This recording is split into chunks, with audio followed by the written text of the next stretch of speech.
We want to get up close and personal, meeting people from all walks of life, sharing stories along the way. A very human journey on Peter's on the Block. And today's guest is... Hey guys, I'm back in ARIRANG. This is Jae-min Park, and as I always said, life is amazing. I'm back. Woohoo! Yay! Yay!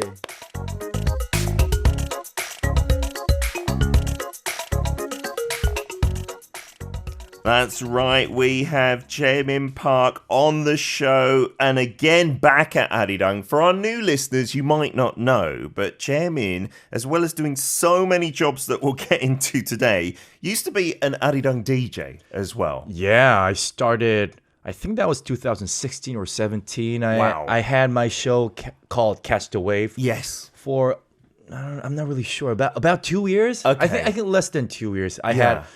like numbers of friends, amazing friends from all around the world. I had enjoyed those times, and then, well, you know, life. Sometimes we have to move on, so I had to leave the channel. But still, ARIRANG is just like my hometown. Yeah, and I remember as well when I first started this show, which was 2016. Whoa, 선배님! I'm not humbly bragging, I promise. But I remember then afterwards, and then you came back and were doing some, I think it was sports guesting on the news show in the morning. So. Yes, for several weeks. Yeah, and that was really nice to see you again then as well, Jae-min. And then seeing you go really kind of viral on Korean TV through like sports commentary and stuff like that. That was amazing. So now we've just had the Paris Olympics and you were doing some work. I was commentating for 3 different games, 3x3 basketball and the original basketball 5-on-5, and also breaking, which was introduced as a new sports only for Paris Olympic Games. Yeah, which is also known as breakdancing. That got a lot of spotlight this time around. I was really happy to see the Olympics kind of expand out a little bit. So we'll talk all about all of these things. But for any of our listeners who don't know you, there are loads that do. Siska's on board saying, yes, you are here. Hey, Siska. How you doing? Siska is amazing. Stacey Moon is on board, who I believe is an old school listener as well, and says, you're looking good, Jay. Absolutely. And K-Town's on board with a big thumbs up. Could you introduce yourself? How do you introduce yourself when you first meet someone? What is you? It depends on that situation. Okay. So, like, people know me as having a lot of jobs. Yes. So, if I am in a movie scene, like interview, focusing on a movie scene interview, then I call myself, hello, my name's an actor, Jae-min Park, Korean actor. Or if I am having an interview for like a sports field, then I just call myself, hi, this is international judge Jae-min Park, international judge for breaking, international judge for snowboard or basketball, or sometimes, hi, I'm a professor from blah blah university, Jae-min Park. It depends on the situation. That's already so many jobs. I hope we've got enough time to talk about all of them. But all right, let's get back to b-boying, because that was recently what you're doing, the breaking event at the Paris Olympics. You were also a b-boy yourself? I didn't know that. I started breaking in 1996. That was like the first and a half generation in Korea. Okay. Yeah. So I started breaking. Well, we had that satellite channel at home, which could actually intercept the frequency from Japan. Oh, wow. Yeah, so they had that Japanese breakers on TV. Wow. And I saw them, and that was something new. Even though I grew up in the States, I did not know about breaking that much because I was so young. Yeah. And then I came to Korea, and I saw those Japanese breakers. And then we had the American Forces Korean channel, Korean network, AFKN. Sure. So I turned on the TV, and wow, this is something new. I want to learn this. Yeah. But there was no instructional videos at all. So I started to do it by myself. Wow. Did some moves, and then I got, to the next level, and then I was looking for some professional crews, and then blah blah blah. That is history. And you like danced in a crew for a while. Even after I made my debut. Even after I made my debut on TV drama and TV shows, I was still working. I was still collaborating with Korean K-pop singers, such as 2PM or Park Hyo-shin. So some people recognize me on that stage that that b-boy looks familiar. is that guy on TV? Yeah. Yeah. So you overlap for a little while. Yeah, for a while. And then, Wow. yeah, I just decided not to perform anymore because I had like a serious shoulder dislocation. Oh, man. Yeah, While issues. dancing. Yeah. So I had to quit, but still I love dancing. Yeah. Yeah, that's my story. So that makes you perfect for the breaking event in the Paris Olympics. How did you see that? I mean, that's the first time it's been in the Olympics. What did you think of the standard and everything? So the reason why Olympic Games brought breaking to the sports scene is because Olympic Games are slightly declining. So the popularity. the popularity and the issue, because there are so many what we call OTT. Over the top. I think that is. So we have so many like different contents, so many exciting contents, and even cheap tickets for going abroad, like flight tickets. It's so cheap. So Olympic Games has so many competitions with different contents, even food. Of course. So the IOC is trying to bring more new, more urban, more young content, which started in 2020 Tokyo Olympic Games. They gave the host country to select 5 different sports. That was like the first time. Yeah. So sports climbing, surfing, skateboarding, karate, and Paris Olympic Games, they selected breaking. Yeah. And it looked amazing. And I think it will do the job of bringing younger viewers as well. And the level was so high that I've never seen a b-boy and b-girl battle in that level. Really? Every single athletes, every single competitors, they were so well trained. Wow.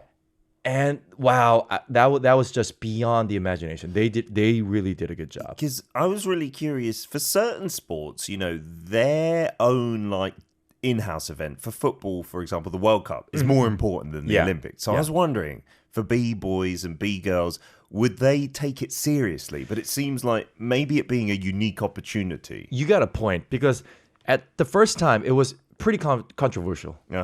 Because a lot of b-boys, we grew up at a culture scene, which we call culture. So it's more like underground scene. So it was like are we like, can we fit the sports scene? Yeah. Like, we're like culture. We're like more like, we kind of like, tease each other. We kind of like have like beef on each other. But sports, it has to be fair, and we have rules. So is it going to work? So we had some era which it didn't work, but every single one kind of fit in. Yeah. They tried to fit in, and now we really did. And as a game of breaking, as a sport, it really did move on to the next level. It did step up, and now I see that it is now like an actual sport, pure sport. Yeah, because like with figure skating as well in the Winter Olympics and stuff, having judges decide and give points, I guess that has a history in sports. Yeah. It's not just breaking. So you working as a judge, but also as a commentator, what are like the difficult points about doing that? I'm assuming being a judge must be really tough if you're judging something which is not, black and white. It's not like yes or no. It's very tough. So as an international judge, we go through a training for a couple of years that trying to be more objective. Yeah. It has to be straight. Yeah. And anybody who saw this game for the first time, they have to understand what's happening. But it's really, really hard to, define those moves into a objective standards. Surely. Yeah, so even for this Olympic Games, there were some talks about like, was it really a good decision making for the winners? Okay. But still, it's like figure skating or like gymnastics. They have a standard chart that this move will point in this range. But breaking has nothing. It's very subjective. You just have to start from scratch. Yeah, so it's based on the judges' tastes, and it could be very controversial, and it depends on different point of view. Yeah. So I don't know. We still need some time to be at the same level as figure skating, snowboarding, and gymnastics. But still, we're trying to do that. And beyond those things, I still see that breaking is very exciting to watch. And the next problem is, how are we going to talk about the judging system? Yeah, I guess with time, it will improve, hopefully. Yes, it will. I know before the show we were talking about this, and you said it's not been picked up for the next Olympics breaking, so we'll have to wait and see when it will reappear. I'm sure many younger generations will want it in the games again, so fingers crossed. And I remember, I think I talked about it on this show, on Daily K, when you became really popular for your sports commentary. It went viral. Was that the Pyeongchang Games? It was. Right after I gave up my show on ARIRANG, Catch the Wave. Well, basically, it's almost the same timing, yeah, right? Yeah. Basically, in 2017, I retired. I had a hard time, long tunnel. Like, I was just going through a hard time. So I had to make a decision. Yeah. So my decision was, okay, I'm just going to give up everything. I'm just going to retire from this entertaining business. Wow. And Pyeongchang Olympic Games as a commentator was the last thing I would do on TV. Oh, really? Yeah, okay. that was my thing. So I made that call. Yeah. So I was going to disappear. Yeah. I was actually trying to move to the States and study for my PhDs. Wow. Okay. And then, unexpectedly, that Pyeongchang commentating thing just brought me back up. Yeah. And that was like, okay, maybe I should not quit. Why did that get so much attention? What did people like about your commentating? I remember people saying it's really enthusiastic. They felt like you're a real fan and stuff like that. And you gave a ton of information. So you did a lot of research into like each event and things like that. Yeah, I think the reason why people love my commentary is because I was trying to give up. Because I did not really focus on the traditional way of commentary. Okay. So if I was like professional commentator, then I would have followed the exact step that the former commentators made. But as I mentioned, I was trying to give up. So I had no extra plans. I had no plans afterwards. So I'm gonna do my style. I'm just gonna go freestyle. Oh wow. So who am I? I'm an actor. And who are them? Yeah. Who are they? Then they're athletes. Okay, so I'm an actor. Maybe they would have their own dramas. So I wanted to focus on their stories. Oh, nice. Like, where did you come from? Like, who are you? How did you start snowboarding? What is your favorite food? Have you ever visited Korea before? Wow. What was your favorite thing in Korea? So I started to do the research on their social medias. Oh, wow. Their personal stories. Yeah. So all the way to the first story, first post. Yeah. For every 250 athletes. Oh my goodness. Wow. And I wrote down every single comments that they made, that like if I could find like, yo, Korea is a blast. Korea, their food is so spicy. Those things. I had this 500 and like something pages of research, and I tried to, deliver those stories, and people loved it. I don't know, like snowboard is not really a popular sport in Korea. So I think people loved to hear the drama of those athletes, and that kind of brought my commentary to the next level. Yeah, rather than like the technical aspects of the sport, you're right. Your average viewer will want to hear some kind of story. And we always feel proud if someone likes Korea or comments about Korean things. Yeah. That's amazing that you did that. It's amazing that came from you giving up, basically, and saying it doesn't matter anymore. So then you changed your plans completely. What happened after that then? Yeah, I mean, they gave me some jobs. So like we call that the financial treatment in Korea. 금융치료. Okay. So like if I can earn some money from here, I'm in. Okay. So you like got into more sports commentary after that then? Yeah. Because I majored in sports. I studied sports professionally. Okay. So for my undergrad, grad, and for my PhDs, everything was based on sports. I'm a sports guy. I'm a pure sports guy. I love sports. And okay, so maybe this could be my second stage of being an actor or being a TV personnel. Yeah. That I can focus more on sports. So that was the beginning of I had the title. I had the chance to introduce myself that I'm a sports commentator, Jae-min Park. Yeah. And from that point, I got more and more jobs related to sports, and now here I am. Wow. And so you majored in sports before acting. Yeah. How did acting come into the picture suddenly then? Well, like, so it's a very like long story. So, long story short. Yeah. When I was younger, Uh-huh. I sang at a boys' choir, Oh, nice. and I did a boys like a musical. Uh-huh. And that was the first time I started acting Yeah. as a boys musical main actor. Uh-huh. I think that was like 11 years old. Uh-huh. And then I gave up singing because I had the voice change. Oh dear. And okay. then I grew up. I really got into basketball and snowboarding. So middle school, high school, and then I thought about maybe I should study sports. Like really, I really wanted to get closer to the fundamentals.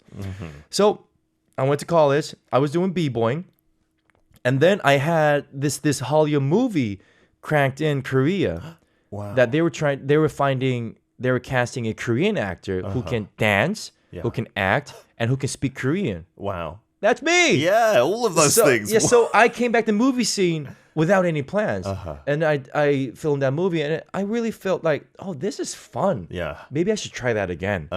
And then I tried to do. I went through some auditions, and then K-dramas. They gave me some scripts. I got some roles, and then that was another beginning. Wow. So, like, I don't know if you guys know MBTI. Like, I'm not a big fan of MBTI. Okay, but, the personality types. We've talked about it a lot on the show because it's big in Korea. Yeah, but the type is I'm P, which is, I don't know what P stands for, but it's all about improvising, having no plan. Yes, not J, right? Yeah, so myself, I'm a person with no plan. Yeah. Even now.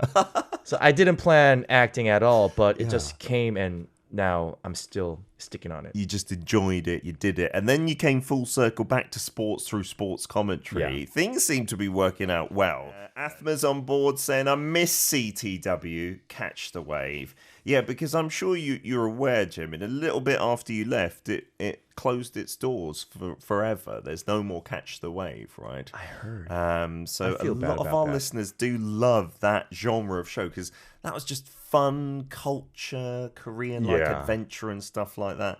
And so before that, had you done radio DJing? Was that another part of your kind of no plan experience? No plan. Yeah. That was absolutely not planned at all. Wow.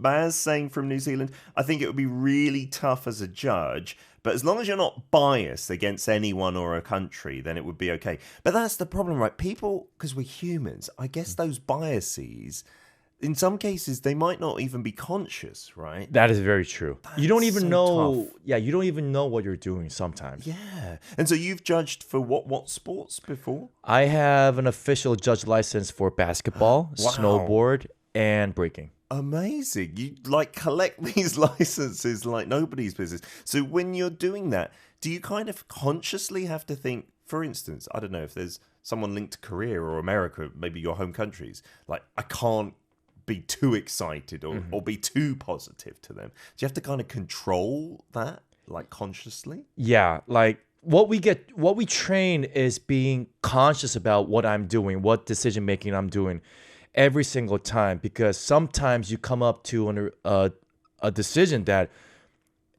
whenever you look back, sometimes in the future, that you realize that you made a mistake. So it's really about being calm and try to gather all the information you can get, and that takes a long time to train. Yeah, it sounds like, because I love football, comparing it to like the position of referee, there's no upside. Like you just get criticism from like the losers all the time. So I would not want to do it. That is part of that job. Yeah, right. That must be it. Siska wonders, could you b-boy again now if you had to, Jay? Like you said, you had a big injury. Yeah, but I can do some moves, but I never was a great b-boy. I never reached that level, but I can still do moves, but some moves that I cannot do anymore because I have a shoulder dislocation issue and I broke my neck a couple of years ago. Oh my goodness. How did that happen? What happened? Snowboard. Oh my goodness. Yeah, during the competition I just flew against the wall and it just... You broke your neck? Yeah. 2 parts. That's awful. You were competing. I was competing. Well, yeah, that happens. I was wearing full protection, helmet and everything, but yeah, that happens. Well, I'm fully recovered now, but since then I can't do anything doing like headstands. Of course not. Yeah, that would not be. Yeah, I don't want to break my spine anymore. Wow.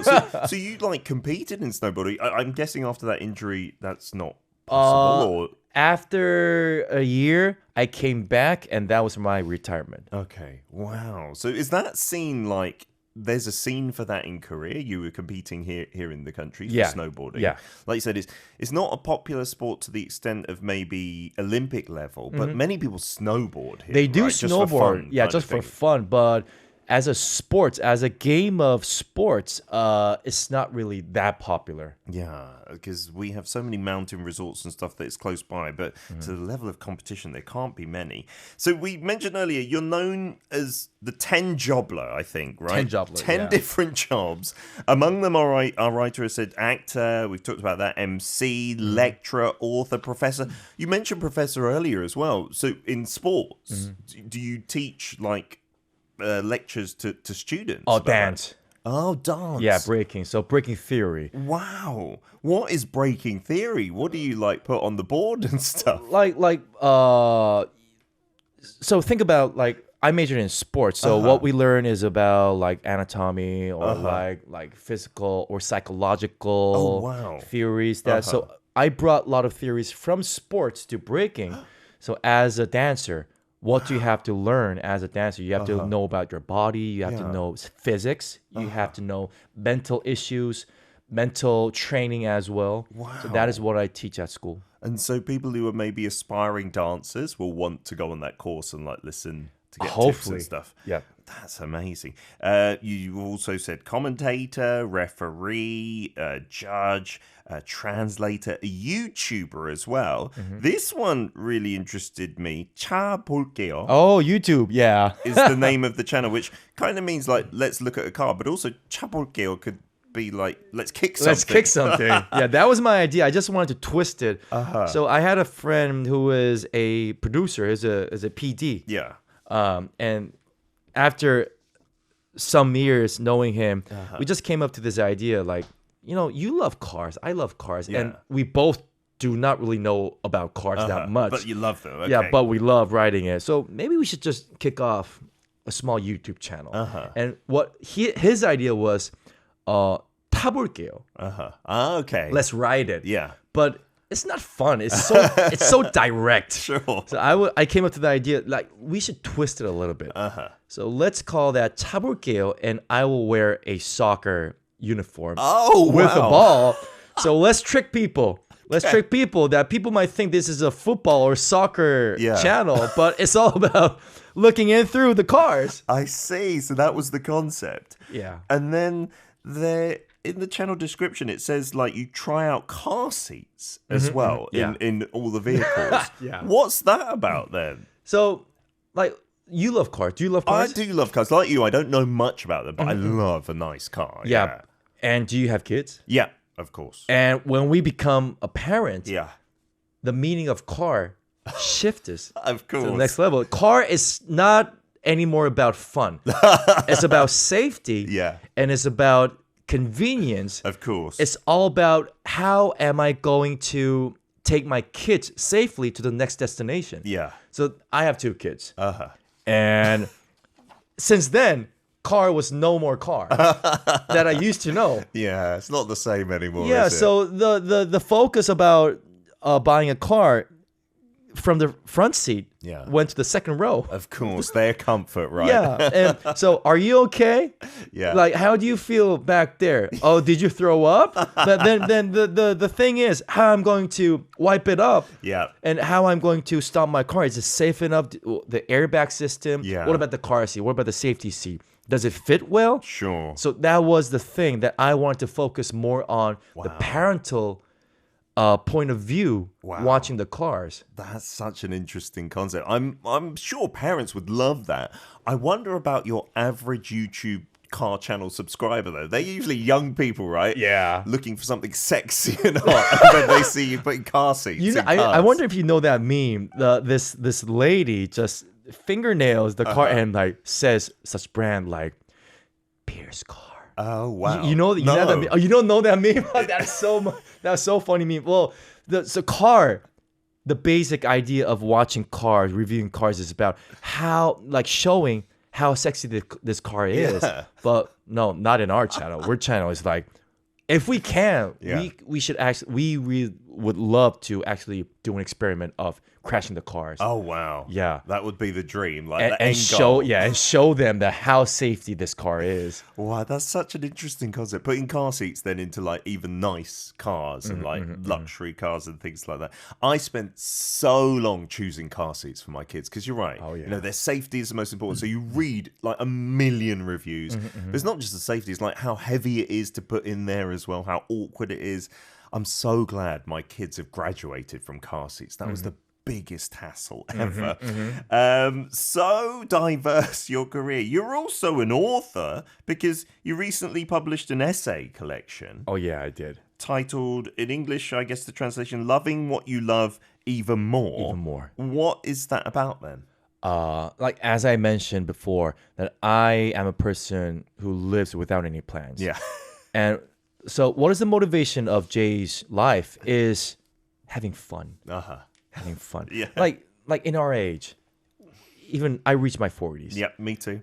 In our 40s, we have the social barrier that we feel that we cannot love what we used to love anymore. Yeah. We have our family, we have to raise our kids, we have to earn money, we have to so many things. So sometimes I feel like I'm not loving those things which I used to love anymore. Yeah. You fall out of love of a lot of things. And well, I didn't want to live my life that way. I wanted to do more and more fun things which I used to love and live my life as a teenage years. Yeah.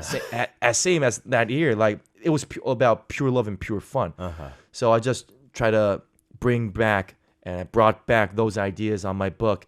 It took about 2.5 years to write it down. Wow. I just went back all the ways back to the back in the days, like the first glimpse that what was the first love of my life in my life. And like getting back to that. So like me in my 40s and some of our listeners as well in their 40s, 50s and even 60s, if they've lost that kind of passion and love, right, and they've just got caught up in the rat race and going to their companies and looking after their kids. True. How can they get back into it? Because it's easier said than done, right? To maybe get that passion and love. Do you just need to think, well, I can be like I was in my 20s or teenage years, like maybe not feel so responsible for everything? How can you do that, Jim? Well, what I feel is the more you age, it's harder to shift that mindset. Yeah. So you have to start off from a small hobby.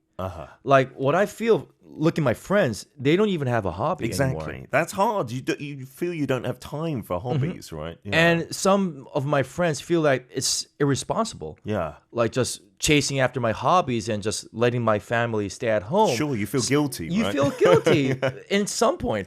But what I feel is then you should bring your family to that hobby. You should bring them in. So starting from a small step and being brave enough to move on for that first step will make a huge change. Yeah. Huge change. Like be brave and if you're in your 20s, don't let go that passion about what you like. Like you said, it's harder the older you get, that mindset. And I guess it's harder as well if you give it up. But if you keep it going, at least like, I don't know, once a week, once a month. For me, it was football. Like I stopped playing for maybe 5 years because I was like, I've got a family now. I can't go and play football. Like you just think that, especially I feel here in Korea.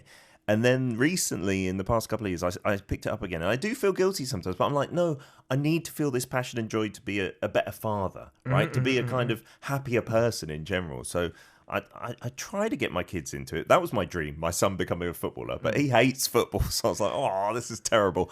But I still feel, even if it's just me enjoying it, it's better me being happy and being a good father when I'm there. Yeah, I mean, so trying to be more realistic. So maybe we can face some issues that there's something I really want to do and something that I cannot do at the same time, then what I do is I try to mix it together. So there's something that I can earn money and there's something that I really love. I try to mix it. That was sports for me. Okay. So sports itself won't make any money. Yeah. Because I was studying sport. I was not playing sport. Yeah. But I love sport and I brought up to the TV scene as a commentator. Yeah. So now I'm making money from that background of TV personnel and sports. I just merge it together. That's perfect. So if there's any hobby or if there's any something that you love, then what I would recommend is try to mix it into your real life and try to find that niche market that you can reach. These days, it's much easier than in the past with YouTube and social media. That's a whole other avenue of exploring that as well. Don't give up. I think Don't give up. Definitely That's a good true. message. If you had to choose one, Jae-min, I know that must be a hard question, like choose your mum or your dad, but if you had to choose one thing you could do, you have to give up everything else. Oh, what would you do? Dad. Definitely. No doubt. Like straight up. Yeah. How old are your kids, if you don't mind me asking? She is 4 and 1.5. Oh, that's tough. Like, the older they get, like, my kids are now, 11 and 9. I'm terrible with ages. But I can't remember one. One was hard.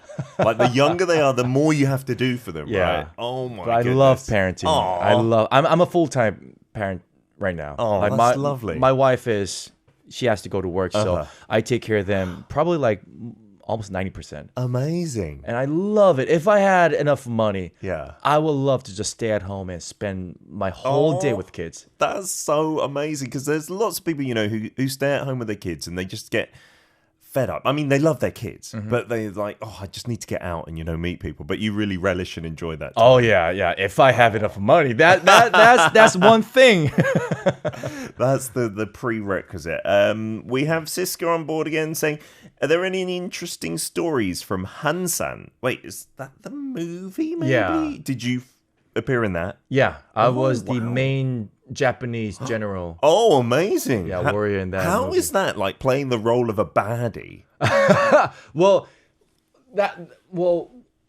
Our team, our crew, the Japanese crew, had that thing that for us, that was justice.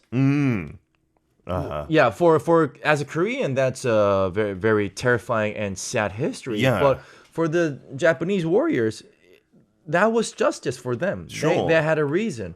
So what we thought was we should not look bad. We should not be the evil, pure evil. We have to be proud who we are. Oh, wow. So that was what we tried to show on the screen, and that worked well. I mean, if you have a choice, I would assume, as someone who's never acted before, playing a good character, playing the lead who gets all the love from the fans and the viewers, must be overwhelmingly the choice that many people would make. Yeah. But is there a big difference? Like, do you sometimes, if you have to play a bad character, you're like, I don't know if I should do this, bad for my image, or, people might hate me. Because sometimes people find it hard to separate the character and the actor. Is that like something that you even think about as an actor? I would say probably most of the actors and actresses, everyone who's like doing this, having this job, won't consider at all. Oh, really? Yeah, taking the bad role at all. Oh, wow. Yeah, because it's fun. Yeah. It's fun. The more intention you can take, then the higher like 만족도, like you're satisfied. Satisfied with that job, with that role, because people will recognize you. Yeah. And what I think is taking the nice role is even harder, more difficult. Oh, really? To perform. It's like a bit more burdensome. It is. Because you need to be attractive and you need to be nice and everything. And you have to make people to, empathize you and sympathize you in the same way. But sometimes people will watch you as that guy's acting, trying to be nice. Yeah, it's not real. Yeah, it's not real. People cannot be that nice. Okay. Yeah. That I never thought about. But that must be a different kind of pressure as well, I suppose. So it's really hard to send a message to the audience without with just keeping that limit, keeping that line, which could look really realistic. That make people think that, that could really happen. Yeah. Oh, that I never even considered, but that must be really tough to do. That balance kind of thing. It is. Maz says, I feel so tired just listening to your list of all your jobs, Jaemin. This must be why you still look so young and handsome. That's the camera issue, right? That camera doesn't show my wrinkle at all. No, in the flesh, he looks the same as I think I haven't seen you for 5 years. 41. You haven't aged at all. And Marilyn also says, I'm amazed at how Jay lives without a plan and can juggle family life and work and everything as well. Thank you. Yeah, I don't know. Me and my wife, we're both P, right? So our household is no plans anywhere in sight. My producer is Power J, and it's such a different way of living. And I think J people, you really can't understand P people, but we still survive, right? It's not like we don't eat or drink water or sleep. There are some plans to live. Yeah. Oh, that's why you're Peter. Yes, absolutely. But it's okay. We're all right. We need to get to our quiz time because we can't miss this. Quiz?